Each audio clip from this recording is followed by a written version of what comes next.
Marn knew there was only one way to stop this. He had to destroy the obelisk. He looked to the captain and without a word snatched the cursed and enchanted morning star from him.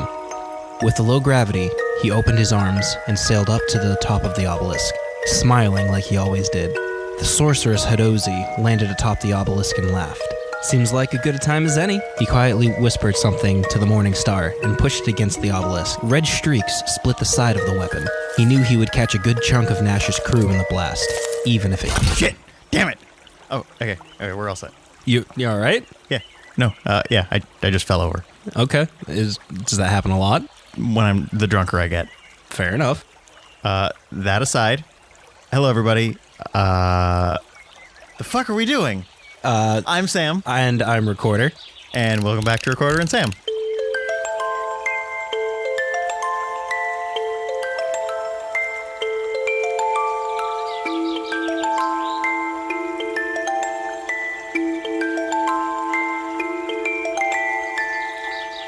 All right, so Sam, what is on the agenda for today? No, it's what's washed up in Inundatia. Yep, that is what we do. We've done that a few times. I'm going to stick to it. I think it works. We're good. I'd like to send a quick thank you out to Chris and Ben, who went and dealt with the rooftop fires for us. That's right. What became of those fires? Did they finally found the cause? They did, and it was not an arsonist. That's better? It was just an upset phoenix. Oh, okay. From what they reported back, she was trying to roost and nest, and it seemed like every time she found a place that she began to assemble one, and once it got big enough, she tended to accidentally set it on fire and then have to start over. So it wasn't anything... What's the word? Malicious? Malicious. That's exactly the word I was looking for. It was just a... It seemed to be a phoenix who understood quite well what buildings she should not be on. Right. So just the fact that they were relatively important buildings was just... It seems as though the design of those buildings, at least the roofs anyway, have enough of an outcropping that a bird would want to nest there. And I don't see why a phoenix is all that different from a bird. All right. Now that we know it was a phoenix, and, you know, a phoenix is a bird, does it stand to reason that most of these buildings were relatively taller than the rest? Is that why she was attracted to them to begin with? I don't read bird minds. I don't have a rational person's response to that question. Again, thank you to Chris and Ben for dealing with this, but I don't know why any of this would have happened this way. If we want to be cynical about it, maybe someone was specifically trying to get the phoenix to land there, hoping it would set the building on fire completely. Somebody could have been driving the phoenix to the building and in the chaos been able to make a burglary? Yes. In the chaos, happened to get away with money or goods or something, but seems like that wasn't the case. It does not seem like this was anything malicious. It seems just like a fairly young phoenix planning to nest is now steadily learning what she can and cannot use to nest with. Okay. I've never actually thought about phoenixes nesting before. Yeah. What would they use? I feel like anything a non-magical, non-mythical bird would use is counterintuitive to a phoenix. Well, imagine if the wood is already burnt, charcoal would be a good pick. It would heat up, but not necessarily catch on fire. Okay. Just as well, I imagine leathers are probably already sufficiently burnt. A phoenix is not perpetually on fire. Right. But its standard body temperature is higher, and that always runs that risk. Mm-hmm. And if it's collecting, say, twigs and paper, well, those are much more flammable than studded leather. Right. Now, I mean, we all know that if a phoenix were to die, it would just rise from the ashes. But that's that one phoenix. That's not how they reproduce. Right. They nest much like other birds will in order to actually lay their eggs and perpetuate the species. Okay. I always wondered if there were just a set number of phoenixes, because, you know, when they die, they were born from the ashes, because it seems to me like if they're born from the ashes, unless a phoenix laid ashes... Well, I believe they're only reborn from the ashes when they die of old age. Okay. They can be slain. Oh, so this is a piece of phoenix history or biology that I was unfamiliar with. I didn't realize that if a phoenix were to die from other than natural causes, it wouldn't be born again. I guess we've dove head first right into monstrous moments. That's my functioning knowledge. Okay. Otherwise, let's say each pairing of phoenixes lays one egg every 10 years. Right. Very slowly. That is an awful speed to reproduce. Okay. If they always came back from the ashes, we'd be overrun with phoenixes. Right, that's why I was wondering if there was a set number of phoenixes in the world, and they just didn't reproduce. There always were 1,000 phoenixes. No, I'm fairly certain that when they're slain, they don't come back. Okay. Otherwise, should you have to fight a phoenix, you could never win.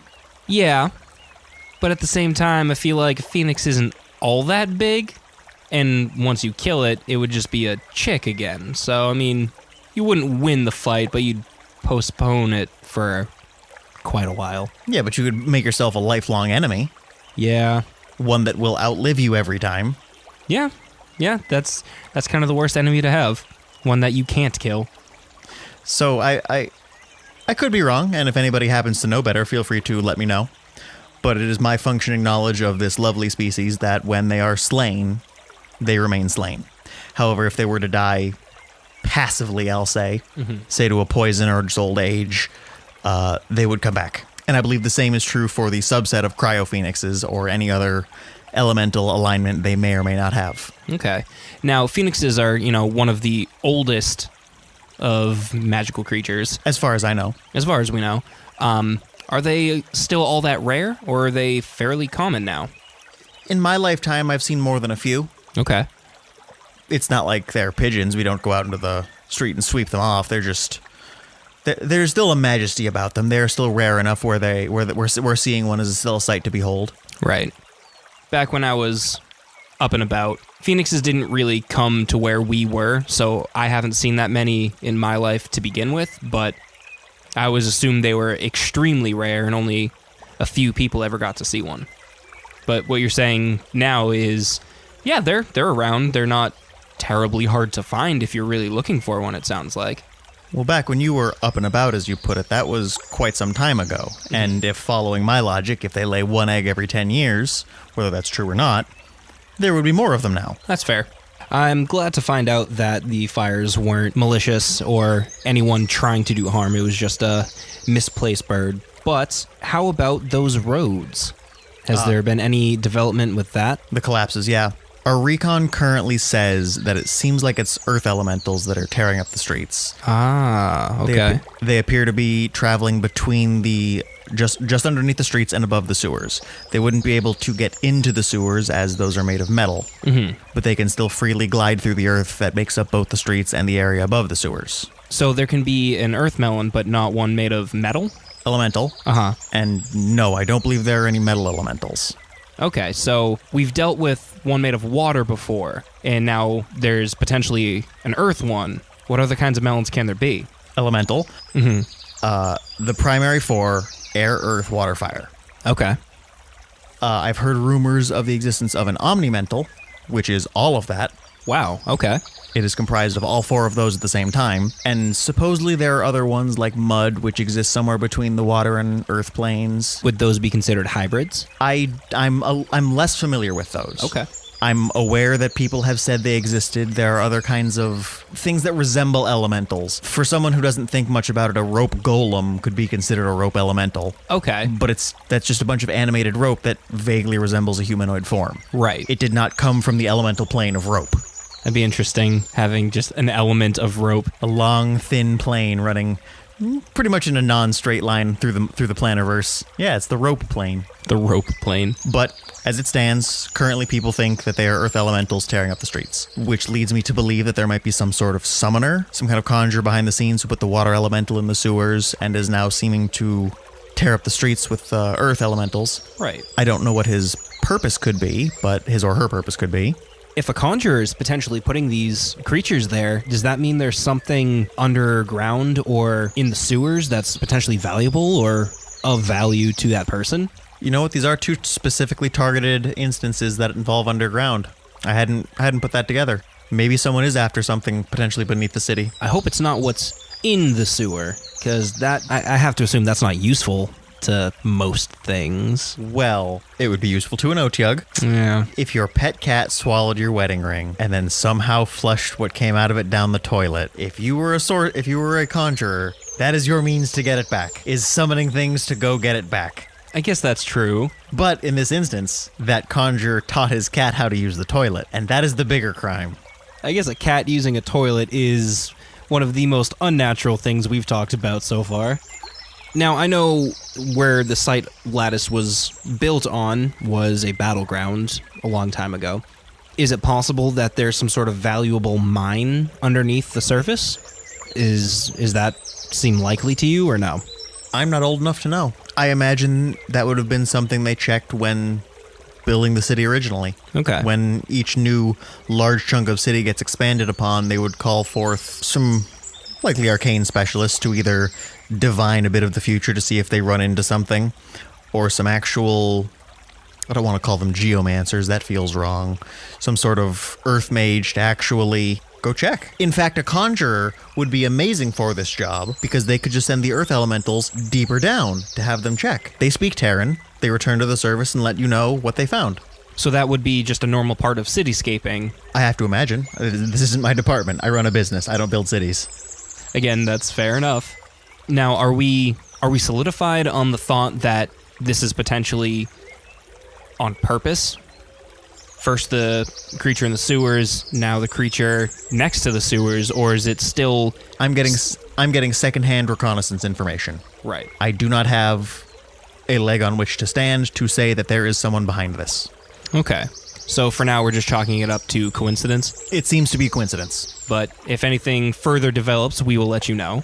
We will absolutely report on anything that we hear. I think we've been doing a fairly solid job of that. On that note, we have a new missive from Teddy. Oh, okay. What's this part about? The statue in Town Square has gone missing. I'm gonna go ahead and guess that somebody stole it. Probably. It says here that they tried to wave their hands through where the statue was, believing it to have been invisible, and there is no statue there. Honestly, that seems like a solid plan to start. And it's cheaper than trying to disenchant an illusion that's not there. They didn't have to buy a scroll or pay anybody. No, it's just kind of a wave of the arms, see what happens. And supposedly it is not there. What was the statue of? I forget his name, but it was a statue of an old paladin. One from when the city was very young, just starting up, and he was slain in battle fighting a wizard. Now, his name is remembered and you just don't remember it, or... Okay. I can get that for you next time if you would like it. Okay. But is there any clues or anything to go on? It's just there 1 minute, gone the next? Was it overnight? Was it in the blink of an eye? Right here. Overnight. Ah. It was gone. It was there when everyone left town hall, and was not there when the first employee showed up. And the significance of the statue was just to commemorate the paladin who lost his life? It is a lovely piece in the town square. I wonder why somebody would want to take that. It seems an odd thing to vandalize. Yeah. Not only to vandalize it, but to take the whole thing. If you want to vandalize it, I'm pretty sure you could just knock it over easily enough. That's true. So there might be some other purpose behind it. Well, again, if we hear any more news on that, we will definitely convey it to you guys here. And hopefully, someone is willing to go down to town hall and find the right department to ask. Because I'll be honest, I don't know who to ask for on this one. I would have to assume it's not the Department of Sanitation, but does it depend on where this ends up? No, this would be something more akin to Parks and Rec, right? That seems like a Parks and Recreation thing. Yeah, I know what Parks and Recreation is, but I guess I don't know what a department would do in that. Do they just run around all day? That would be an amazing job. That's pretty much my job. No, they deal with handling parks and a lot of what goes on within them. I'm not sure if Town Square counts as a park. There's no grass there, but it's still an open area people can gather in. It sounds like if it's a common area, maybe it would fall under their jurisdiction. So if this statue was in the town square, sounds reasonable to me. So if you're looking to help out, go see Mr. Greengrove down on the first floor of Town Hall, and I'm certain he can help set you up. All right. In other news, I've heard some rumors, actually. Okay, so these didn't come from Teddy? These are not from Teddy. This is not an official statement in any way, shape, or form. I have no idea the truth of this, but I figure a lot of our listeners might be invested in this in the end. Okay. The Night Haulers are currently being detained at Kirk, at least a good deal of them. Okay. Who or what are the Night Haulers, and where is Kirk? I'm glad you asked the first, because that was what I was building to. The second is an easy question a map can fix. The Night Haulers are a shipping company. Okay. They move things from point A to point B. For example, if you need most of a boat moved, the boat hasn't been built yet. They have a boat big enough to boat your boat somewhere. Okay. Kirk is the dwarven city on the other side of the continent. It's far west from here. Okay, so If you follow, we're near the bay, and it's on the opposite side of the continent. it is on the west coast. West coast. Okay. Right by the bay, there's a mountain range. Oh, Those are okay. the Goliath Mountains. If you follow the Goliath Mountains all the way west, and then go south along the coast, you'll bump into Kirk or some subset thereof. Is that near or is the Dwarven City by the coast next to those mountains? That is the Dwarven City. That is the Dwarven City. Yes. Okay, they must have changed their name at some point. From the time you might have known it to now, I have no idea. I know in my lifetime and the amount of time I've spent there, it has always been Kirk. So